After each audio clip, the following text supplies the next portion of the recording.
kaka tuimbila wonga wani kaka tulendo tonda tondele haleluya tuimbila zambi kaka tuimbila wonga wani kaka tulendo tonda tondele haleluya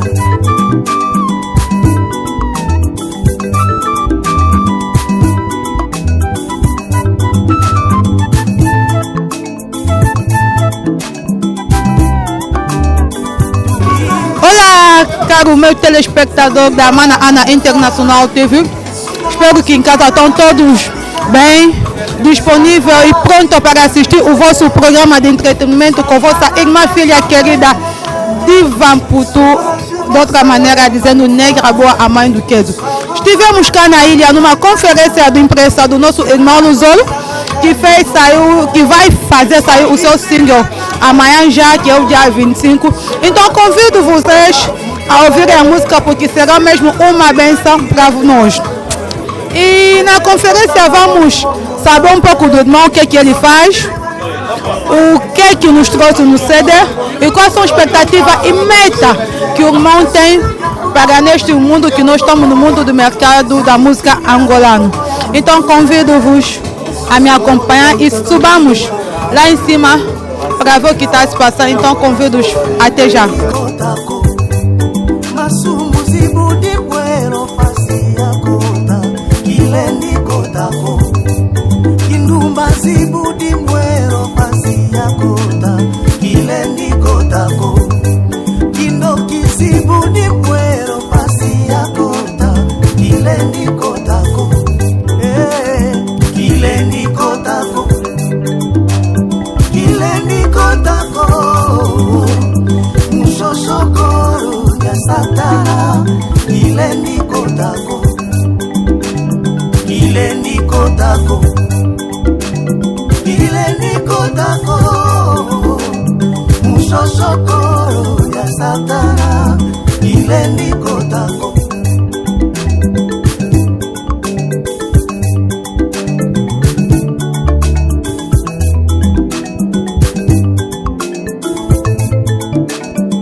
La presse, possible monsieur sont encore une fois de plus tardi. Merci pour la présence d'Abino. Comme on dit la Bible, à tout Seigneur, tout honneur, je voudrais que avant tout qu'il y ait ma question et nous m'accordons tout remercier d'abord les préaux de nous avoir sélectionnés parmi les vivants et à permettre que tout ça, aussi, quand on a activité, la biseau, quand on a programme, la biseau, c'est déjà aux Awa, dans les connus sur la presse, et puis si nos biseaux sont encore une fois de plus tardi. Merci pour la présence d'Abino. Comme on dit la Bible, à tout Seigneur, tout honneur, je voudrais qu'avant tout, qu'il y ait la question, et dans ma camousou, tout remercier d'abord. Les très hauts de nous avoir sélectionnés parmi les vivants et à permettre que tout ça pour la activité de biso pour le programme de biso et bénéfice biso à Oesika.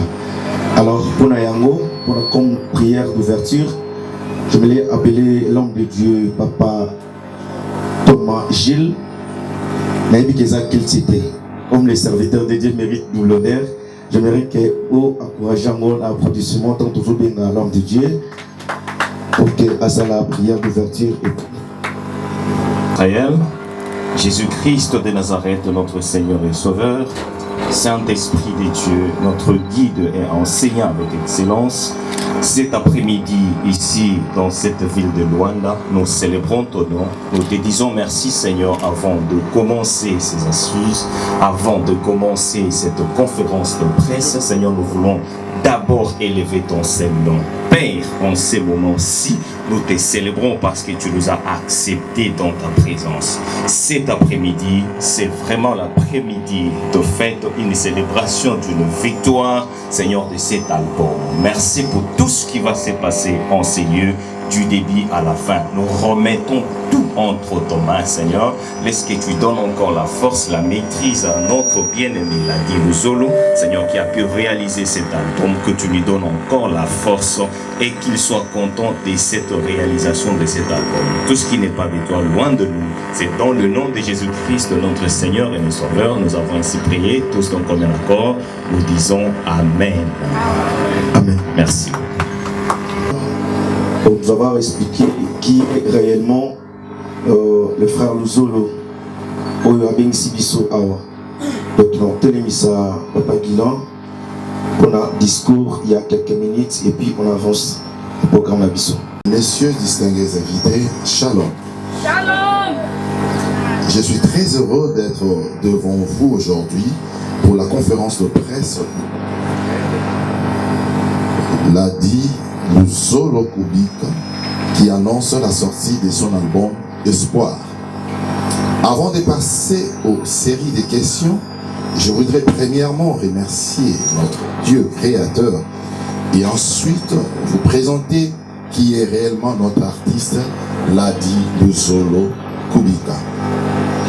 C'est un artiste musicien chrétien. Il a commencé la musique à l'âge de 7 ans dans une chorale de l'église humaniste. En ce moment-là, il reçoit une vision de la part de Dieu qui sera un grand au monde de la musique. Après des années, il a intégré le groupe anti-volcan de l'artiste Boketu Premier en 1990 et 1995. Il voyagea à Brazzaville pour intégrer l'orchestre FCFC Musica. En 1997 et 1998, il rentre à Kinshasa pour faire son test au sein du groupe Maison Mère de Weranson, où il parviendra plutôt à réussir son test d'intégration, mais les conditions imposées ne lui ont pas permis de continuer du même groupe. À l'an 2000, il créa son propre groupe appelé Staff. L'an 2000, malgré cela, il fera aussi partie du groupe Storming de Chaka Congo. À l'an 2001, il se retrouva au sein du groupe de l'artiste musicien Adisha Tipo. Notons bien, malgré le parcours de notre artiste Ladi Luzolo, sa famille n'a jamais été contente de lui par rapport à la musique profane qu'il faisait. En l'an 2003, il voyagea pour l'Angola et il intégra le groupe Viva la Musica de Palanca qui n'aboutira pas par rapport à sa vision. En l'an 2004, c'est alors qu'il prendra enfin la décision de servir Dieu au sein de l'église ministère évangélique en Angola en sigle MEA. En l'an 2005, il servit Dieu à l'église Morija chez le pasteur Hippolyte Ndeka. En l'an 2006, il intégra le groupe musical Bassakoli, qui était un groupe indépendant chrétien lidéré par Papa Dani Mbouiti. En l'an 2013, il créa son propre groupe Lumière d'adoration dans lequel il évolue jusqu'à ce jour. Il commença la préparation de son album Espoir en 2015. Ce dernier est composé de 6 belles chansons qui nous amènent à un très beau voyage mélodique et en commençant par la chanson Loboko, Natatola, Espoir, Rumba, Christ Nazali, Nzambi Kaka et enfin la chanson Hosanna.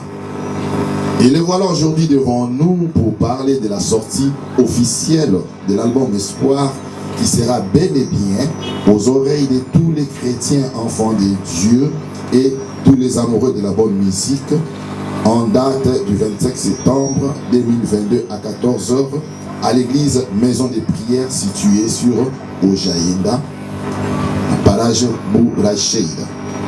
Sur ce, l'artiste Aladi Luzolo Kubika, le groupe Lumière d'Adoration et son bureau remercie au nom de notre Seigneur et Sauveur Jésus-Christ la participation de tout le monde ici présent dans la salle. Je vous remercie. Merci. De quoi Casa Dallas? Boa tarde, meu nome é Casa Dallas Pro TV, Manana Internacional Pro TV. A minha pergunta é o seguinte: me refiro ao agente Luciano Luzolo. Estamos num mercado muito exigente que música gospel não vai além. Estamos num mercado muito exigente que a música gospel não vai além. Qual é a estratégia que a gente trouxe para expandir a música do Senhor Luzolo? E a minha segunda pergunta vai o patrocinador do álbum. Com tantas cantoras gospel, cantor gospel que está no nosso mercado, é um agente. E a minha segunda pergunta é aí no patrocinador, representante do patrocinador Pablo Kini. Com tantas cantoras ou cantores gospel, músicos folk que nós temos aqui, por que o Pablo Kini arriscou o dinheiro dele para patrocinar o CD do Senhor Luzolo, sendo o primeiro CD dentro do mercado angolano? E no terceiro gostaria de agradecer e parabenizar também, né, o CD do nosso irmão Luzolo, também muito bom e tanto tempo. Que Deus abençoe. Cette question. En tout cas, maman journaliste, merci pour la question. Maman Divin, question vraiment très importante. En année, Sabisso Karaboué, album où l'espoir, ils ont l'inspiration de Panzambe. Et nous, on se dit à Panzambe. Et qu'il y a un bien. La stratégie de l'histoire de ça, la pour que l'album où il est en train de Kili Mobimba. Premièrement, nous avons un marketing. Nous avons bâti un bon pour qu'il y ait un musique. Nous avons inspiré Panzambe. Ils ont la frontière. Nous avons la possibilité de la casse. Avec le seul petit marketing de ça, on m'appelle bien. Je dis que le moment Zambé, album est en train de Kili Mobimba. Ils ont nous sauter. Ils ont sacrifié nous sauter. Nous avons dans la gospel, nous avons mis notre temps de album. Donc on va avec le sur la merci.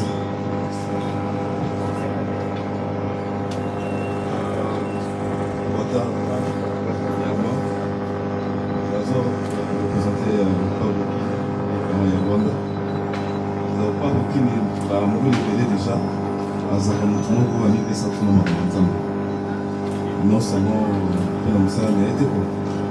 mais déjà frère Lati, Aza frère Ovaïba, il n'a pas bloqué déjà il y a très longtemps. Et pour soutenir l'œuvre Yanzambe, premièrement, et quand il y a des problèmes. Mais le président business, avec l'album, et Banzembo, ils sont tellement excellents, il y en a préféré à Bantousina. Mais sinon, l'album est un très bel album. Moyo Kamé et puis Fuma.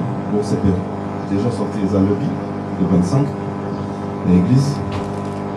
Nous sommes bien. Mais premièrement, on soutient l'œuvre de Bossu Yanzambe. Voilà. Je remercie la musique. Ok, vraiment, la musique, c'est un voyage musical au Togo. On senti presque RDC nous sommes dans 4 pour la fin de l'année. On n'a pas qu'il va faire rebelle. Question de Nezaboy. Nalandi CV na yo. Place où titi, place où commis lelo. Aux chrétiens. Question de Neza simple car et l'eau. Le misana s'est présenté. Kinga na clé Kinga. Ouais, chaîne RTGA et Abba Vision. Ok. Nous avons la musique lelo. Nathalie CV na yo banda outiti lelo. Pour travailler tôt dans l'ensemble musical et belé. Et na ngina ibaka cause ya kubongwa na yo. Elo ni otikali musique ya mokili. Pour obongwa na okutala kinani et quel était le message clé? Oh, nous avons dit pour les adorateurs. Merci. Merci beaucoup, mon frère. Anakeki. Ouais. Merci. Pour avoir répondre à la question de Isaki, olingi oui pourquoi eloko nini oyo etindaki nga mpona natika kotowana na yamba moko ya Nzambe. Oui, alors problème nanga ezalaki misiki ya Nzambe oyo naosala lelo ezali parcours bongo eza Nzambe tapoperaki oyo efizalaka bongo mpo nini nga naza famille chrétien, papa nanga aza pasteur, azalaka pasteur mpe ya sonam. Alors ntina taosala misiki profane bazalaka d'accord te nanga, donc balingaka te nasala nanga. Alors mpona kozala en bref mpona question ya frère nanga ezaki etango nakomi na Angola à partir ya Congo Brazzaville yebisiki Nzambe soki osalinga grâce ete nakomi Angola c'est mpona oservir yo. Alors ntina yaki mpe Angola ndenge nakondima nasalela Nzambe e nasantaki kati nanga Nzambe aza koyebisanga kaka toujours ke na nzela na ngai mabota ebele ekobika mpona zomba mizika ya mokili awa na Luanda nde naotoloba na viva oyo ya Luanda. Mais soki na mati na podium mpona yemba oyo kaka nde baninga baloba monga fina loba kaka keno amen. Alors avant nasala vocal nanga fina loba kaka amen. Alors ezali koétonne bato. Voilà pourquoi na moment nakomona lelo te c'est que na moment oyo ifuna na servir Nzambe nde nakenda kokota na ngai na église na banda kosambela Nzambe kuna. Alors message on chaque fois qui na eza na bato bele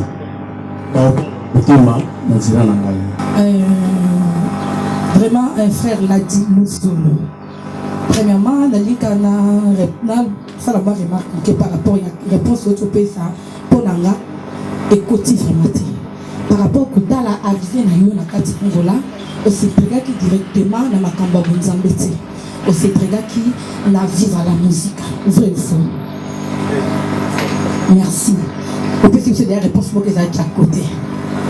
Deuxième question nanga comment na frère l'a dit Luzolo arrivé na yo ndingo lobi na biso ke osambela ki okota ki na église moko songolo mais deuxième église na yo otangi kombo église aussi bien église Morija chez pasteur Ndeka mais première église aussi entre parenthèses combien pasteur ezate combien église ezate vraiment la ligne na yeba passer où il y a bon la qui ou bon le sac au motema parce que mon tenue ça a la père d'esprit naïe père spirituel naïe plutôt où il y a bon le sac motema et ça là qui passe au ligne pour tout le monde entre parenthèses. Troisième question nanga frère l'a dit le solo et l'on connaît où et c'est là qui au topé où autant au contact na wenge musique maison mère ba condition ni ba pesa qui au kokaki pour répondre à voter et c'est là qui au okima au tambola na ba équipe nous surtout au tamboli nango toyoki a le bina biso ke ozala ki mwana ozanga na pasteur yango ba famille no lingate au s'entrega vraiment na musique qui profond mais ko tala l'insistance na yo au tambola ki na ba et tout le belé à ba musique tambola ki na ba groupe belé oyo tambola ki nango kino lelo oyo kosala oyo yo au côté na bo Nzambe sike ezalaki lelo moko boye oyo esengaki ke okima na bo Nzambe yebiseliso moi curiosité moke basengaki olekisa mutu to olekisaki nani oyo okokaki yango te. Merci. Merci beaucoup. Question il y a ça na biso liboso olobi tant na comprendre mbana musiki ya mokili mais sur église nini oyo ngana kendaki bati entre parenthèses ya mwana non église wana eza entre parenthèses des églises ya mera ouais comme pasteur église wana ezalaki pasteur Jean parce que ko yevre na reste di papa na biso apôtre kokodiko komanyanga azala na Petre ngol yende mtazalaka okola responsable ya église wana. Alors tout ça ressemble à kuna mais pour la cause la vrai tout ça ressemble à l'église à mère mais tout ça qui penzana na esprit tout comme penzana kati nde tout ça lelo nde ya ko sala ki na longa wana na kene bokota na Morija. Alors na Morija nde kuna nde esika na ko zwa père de la foi nanga na Mauricia on a cité Kombo pasteur Ndeka wana zali papa na ngai o alaki singa et ayambi singa Yesu donc pasteur Hippolyte Ndeka ya église Mauricia donc nakasi pour comprendre la question de biso la question de tunati alors pour le dit que non aux alaki mon pasteur mais comment pour nos maison qui nangalo babo na maison mère pasteur na condition te problème les alaki ka abou omoni n'importe où ça lelo n'importe où ya kala ils sont différents parce que le comment musicien mo profond akouta de Kinshasa aina yangola akutana na mutu mo awa asalite sa situation ya kenaye alors n'importe où les alaka différents donc ceux qui musiciens intégré groupe il faut membre moko ya famille aya ko signer que ondini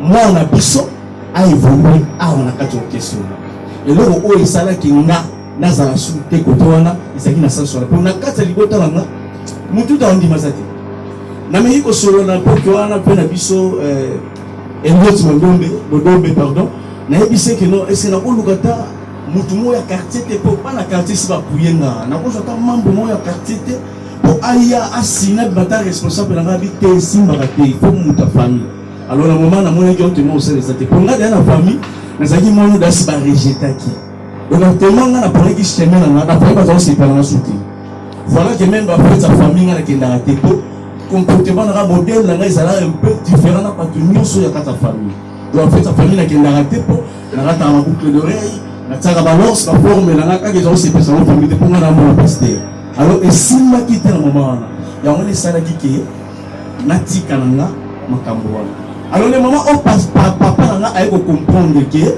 to botaka mwana meza motema te alors vomie to tikaye asala musala alors na da pesi na koma ki na deku ya makambo wana alors ndina yebisi ki nzambe na ki sasa na kobongola motema te po ba master ba kosekanga ba koloba na koki makambo te ya wana kimi lo kan nzambe ya wana yebisi nzambe so sali na ngona ki angola voilà pourquoi ça.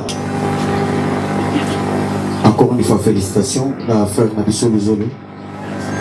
Le salut, album résultant et puis le lot est réalisé, les a facilité. La première question, c'est de savoir la difficulté nini pour rencontrer qui dira réalisation et album parce que j'ai Bamboula pour le lot et c'est concrétisé. Et puis ma deuxième préoccupation, c'est de savoir pourquoi c'est intitulé Espoir. Merci beaucoup. La difficulté, on a écouté pour l'album où j'attends, ils allaient pour ma finance.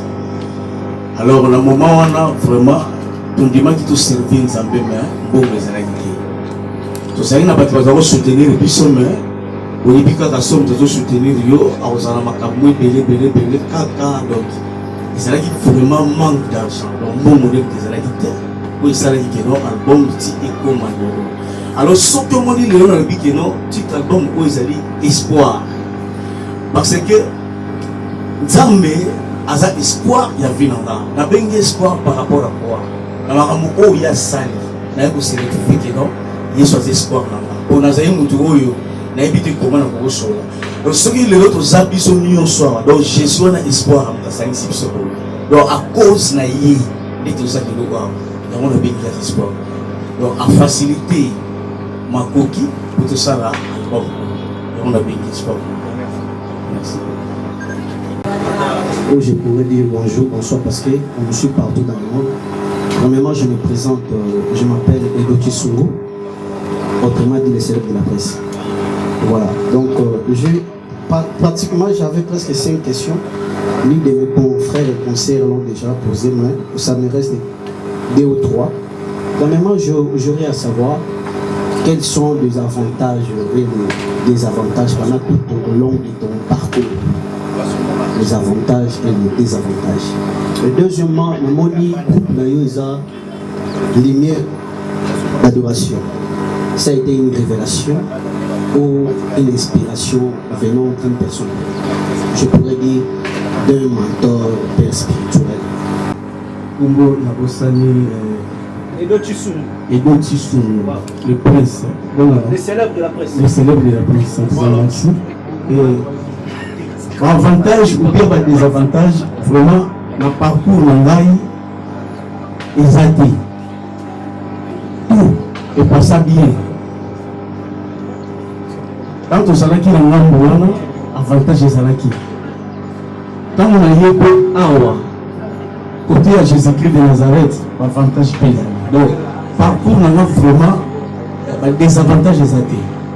Papa Luzolo naye nabeta sete mokie na confrère na nga Luzolo nabeta non sete mokie ya parcours na yo olobi famille elingaki te kosigné otikala na wenge maison mère donc soki famille na yo esignaki donc nozanoka na moto mokili ongo oyano na nzambe te noko famille eboyaki volonté na yo moko te ezalaki ke obeta musique oyo lelo ozobeta lelo donc kozala na part ya famille yango koya kobeta maison yango wana première question na ngambo wana nabeti sete wana mpo ozo insister famille donc kota mokili donc avantage eyalaki côté mpe ya nzambe avantage eyalaki donc obengi bato ya mokili donc oboyi kopesa bango des avantages nzoko nzambe alaka na avantage plus que kota mokili yo libanda olobi avantage na libanda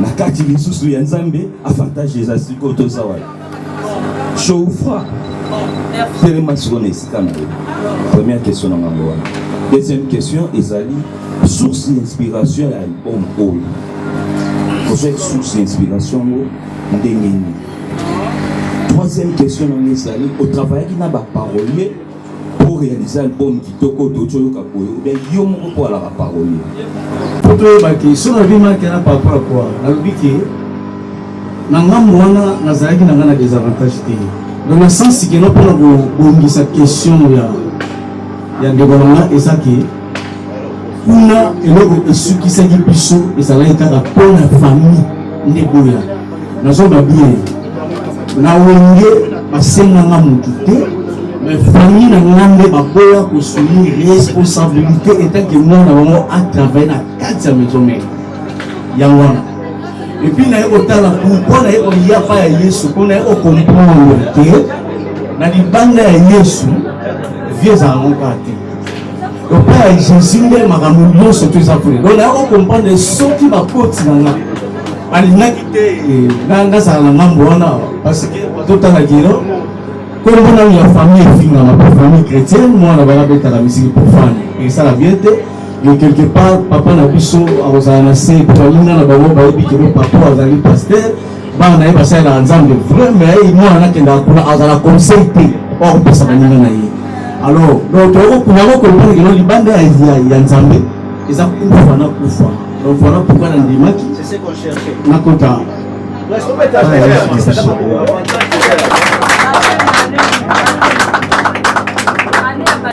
première question nanga eza boye directement pas artiste nangolo nzambe naza na mo oreille musicale etango nayaki déjà nakomaki bandako balancer biso mo banzembo ya Papa Luzolo dans la chanson Ozana il y a quelque part oyembi na portugais obi tudo bem Angola tá tudo bem não sei que tá tudo bem mas tudo bem na bandeko na ba Cristo ou tudo bem après les poches comme isso que não vamos mandar o fogo se você tá tudo bem mandamos mais o fogo por Amen. Deuxième question nanga non qui va dire mon nyonso tem sous nous aurons une émission.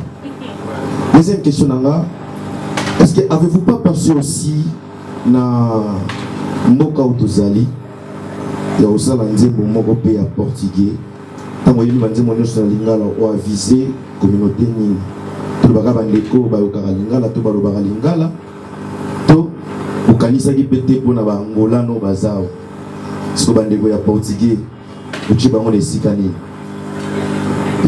emataki yo pete to nzambe ainspiraki yo te yoyemba mpe nzembo mosusu na portugais. Ndenge ma première question na vie tout le bien pourquoi après le mandat sur fond ouais et tout le bien nous avons le moment et pas la biso ba Christ donc biso ba chrétien donc nyonso isa malamu alors le Christ azamina il faut appeler moto Il y a un moment qui non tout bien, la vie a tout bien.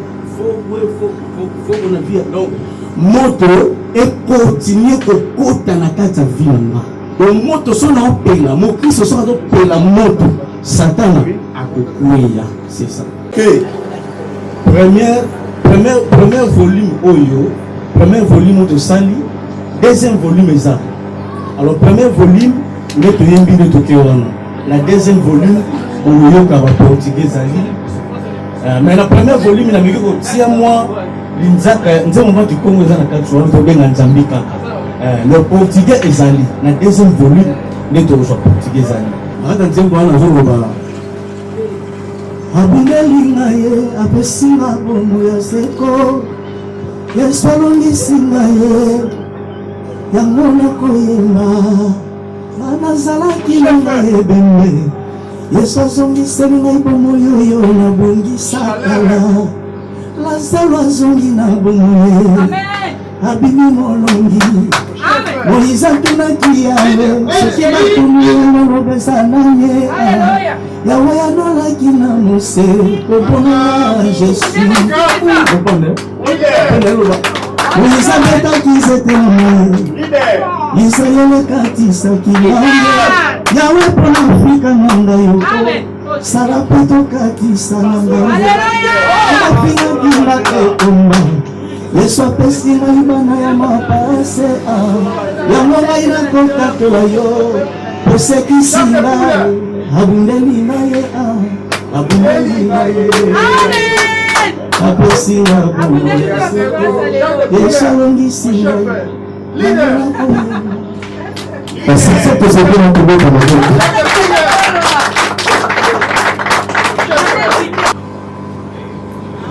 producteur, il y a l'émotion à l'album Espoir et l'émotion ça y est Jésus-Christ de Nazareth. Il y a une producteur à l'émotion et il y a mis balé zangai. Et quand on a bon ya bâti de kolongai pas beaucoup et azam moko ya batu oyo bazo soutenir. Ouais. C'est ça. Donc bazo soutenir car musala oyo et que malamu. Mais producteur na biso vraiment là Jésus-Christ de Nazareth. C'est ça. Jésus-Christ de Nazareth. Merci à moi, Yomoko, Papa Luzolo. Alors, c'est que Yomoko est producteur et Yomoko. C'est ça. Je te le comprendre bien. Oui. Merci. Aussi, la presse Bimbanyoso, merci. La jeune Sébino, merci, merci, merci. Et puis, dans la patrocinadeur Nyos, nous allons soutenir notre frère Luzolo. Nous allons besoin de sa parole et pas attacher les presses, avoir mot de la fin, et puis aussi c'est la conférence de presse de Bissau. Ok, merci. Merci à la présence de l'année, merci à la question de l'année. Regarde la musique, ils ont rendez-vous, ils ont l'obligé à Jaïra, l'obligé à Chira, place de l'Éteka, plein de la Bissau. On a un zénith, même qui est un zénith. Mais il y a des contenus qu'on soutient œuvre. Il y a des années, nous les avons bénis, nous les avons décidés. Mais il y a des binomoko, nous l'avons dit déjà dans les années où nous sommes bêta. Nous devons faire en live. Tout bien. Et on a fait le dit, nous allons journée ici. Merci à vous, merci de la présence. Oh, comment j'ai dit tout qui est garçon déjà? Ouvir um comum nosso irmão lá disse, explicou. Apesar que eu, diva, não estou mesmo convencida, mas vamos tentar recuperá-lo na minha plateia, desculpa-me lá, para me esclarecer certas coisas. Porque ele disse, se não fossem os pais dele, ele talvez ainda estaria na música do mundo, mundano, como nós falamos, né? Acha que ainda há uma dúvida ou um arrependimento. Então sigam e se inscrevam no máximo no meu canal que é Mana Ana Internacional TV.